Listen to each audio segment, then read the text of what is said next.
बच्चों चलिए प्रश्न को देखते हैं। तो दिया गया प्रश्न है कि अभिकथन है क्रिस्टल क्षेत्र सिद्धांत के अनुसार संकुल के निर्माण के दौरान डी कक्षक विपाटित होते हैं तथा कक्षक T2G एवं EG के दो समूह को बनाते हैं। कारण दिया गया है डी कक्षकों का विपाटन केवल प्रबल क्षेत्र लिगेंड के प्रकरण में होता है। विकल्प ए है ए और आर दोनों सत्य है और आर ए की सही व्याख्या है। विकल्प बी है ए और आर दोनों सत्य है लेकिन आर ए की सही व्याख्या नहीं है। विकल्प एस है सी है ए सत्य है लेकिन आर असत्य है। विकल्प डी है ए असत्य है लेकिन आर सत्य है। ई है ए और आर दोनों असत्य है। तो हमें बताना है कि जो हमारा दिया गया कथन है कि क्रिस्टल क्षेत्र जो है सिद्धांत के अनुसार संकुल में जो निर्माण के दौरान डी कक्षक जो विपाटित होते हैं उसमें जो कक्षक T2G एंड EG दो समूह में बनता है तो वो सही है या नहीं है। और उसका जो कारण दिया गया है कि डी कक्षकों का विपाटन केवल प्रबल क्षेत्र और जो इसका कारण दिया गया है वो क्या है कि डी कक्षक का विपाटन केवल प्रबल क्षेत्र लिगेंड में ही होता है या नहीं होता है। कारण है कथन है कारण दिया गया तो हमें बताना है कि दोनों कथन और कारण दोनों सही है या नहीं है। अगर सही है तो जो कारण है वो कथन की सही व्याख्या करता है या नहीं करता है। तो चलिए हम देखते हैं। तो सबसे पहले हम क्या लिखेंगे मुख्य अवधारणा।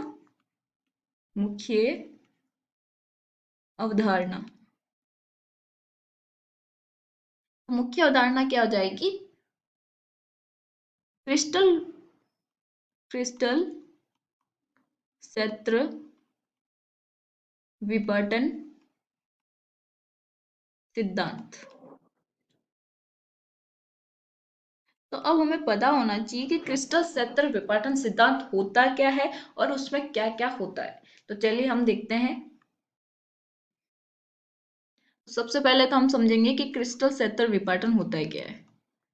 क्रिस्टल क्षेत्र विपाटन इसमें क्या होता है कि जो डी कक्षक होता है हमारा वो दो स्तर में बढ़ जाता है। विपाटन है तो इसका मतलब क्या होगा डी होता है वो दो भागों में बढ़ता है। वो और कौन कौन सा होता है एक तो होता है EG और दूसरा होता है T2G। अब ये किसके कारण होता है अगर हमारे पास कोई भी जो डी कक्षक के जो है हमारे डी ब्लॉक के जो तत्व है उनमें जब तक वो नॉर्मल है तब तक तो उसमें उन डी कक्षक की जो ऊर्जा है वो समान होती है। लेकिन जैसे ही हमारे लिगेंड उनके साथ बंध बनाते हैं तो जो उनके क्या होता है कि अगर अक्षीय है दोनों अक्षीय है और अक्षीय ही हमारा लिगेंड क्या करा बंध बनाने की कोशिश करेगा तो उनमें क्या होगा प्रतिकर्षण ज्यादा होगा तो उनकी जो ऊर्जा होगी वो क्या होगी बढ़ जाएगी। और जिनकी जो उसके अक्षीय ना होके थोड़ा दूर है तो वो क्या होगी उनकी ऊर्जा कम हो जाएगी। जैसे मैं अष्टफलकीय वाला समझाती हूँ। जैसे अष्टफलकीय है हमारा क्योंकि इसमें समतल वर्गाकार भी है चतुष्फलकीय भी है इनका सबका अलग अलग होगा। अष्टफलकीय जो होता है तो अब उसमें डी जो होते हैं हमारे पास डी कक्षक क्या है ये है। तो ये DXY DYZ और DZX क्योंकि बस अक्षर चेंज करते जाओ अगर मैं इसको x और इसको y तो DXY अगर YZ दे दूं तो YZ ये है।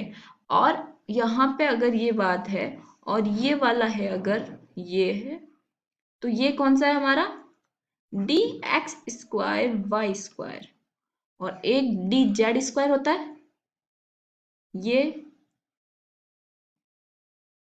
ये क्या है DZ² है। तो अगर हमारे पास जो क्षेत्र है अब इसमें क्या होते हैं जो लिगेंड बनाते हैं वो क्या होता है संकरण क्या होता है sp3d2 या d2sp3। तो इसमें जो लिगेंड जो बंध बनाएगा वो अक्षीय बनाएगा। तो अक्षीय पे यहाँ पे कौन कौन से है एक तो DX² और DZ²। इनकी जो ऊर्जा होती है वो प्रतिकर्षण की वजह से बढ़ जाती है। तो इन दोनों को नाम दिया गया है हमारा EG और इन तीनों को मिला के दिया गया है T2G।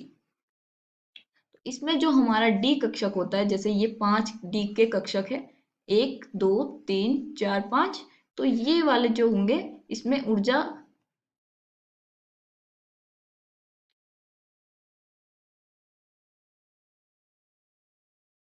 ये क्या होंगे, ये है हमारे दो Eg कक्षक डी के, और दूसरा है 3 कक्षक है हमारे यहाँ पे, ये हो जाते हैं T2G।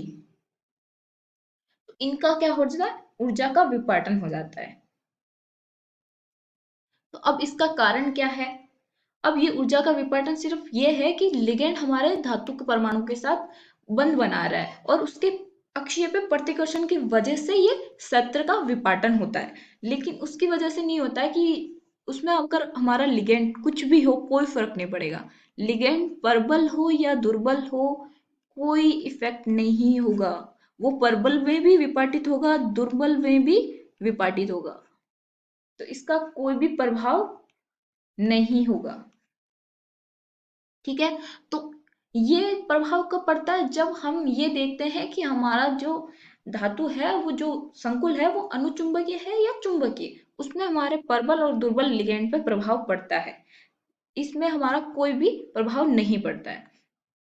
तो चलिए हम देखते हैं, तो कथन ने क्या बोला कि क्रिस्टल क्षेत्र सिद्धांत के अनुसार संकुल निर्माण के दौरान डी कक्षक विपाटित होता है तथा कक्षक T2G और EG दो समूह में को बनाते हैं। तो क्या ये सही है, क्योंकि हमने भी यही देखा कि जो अक्षय अक्षय है वो प्रतिकर्षित होकर क्या बनाते हैं, EG ग्रुप, और ये T2G।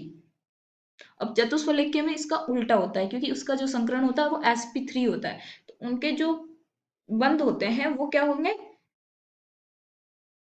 एक्स और वाई या दोनों अक्ष के बीच में होते हैं। तो जो अब ये जो डी एक्स वाई है उनमें प्रतिकर्षण ज्यादा होगा, तो इनकी एनर्जी बढ़ जाएगी और ईजी की जो ऊर्जा है वो कम हो जाएगी।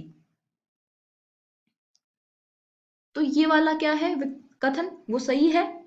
कारण क्या, डी कक्षकों का विपाटन केवल प्रबल क्षेत्र लिगेंड के प्रकरण में होता है, नहीं, पर हमारा डी कक्षक का विपाटन है वो किसी भी लिगेंड के प्रबलता या दुर्बलता पर निर्भर नहीं करता है, वो सिर्फ उसका संकुल का अगर निर्माण हो रहा है उसी टाइम ये होता है, तो उसमें कोई भी लिगेंड हो चाहे दुर्बल हो चाहे प्रबल हो उसका विपाटन तो होगा।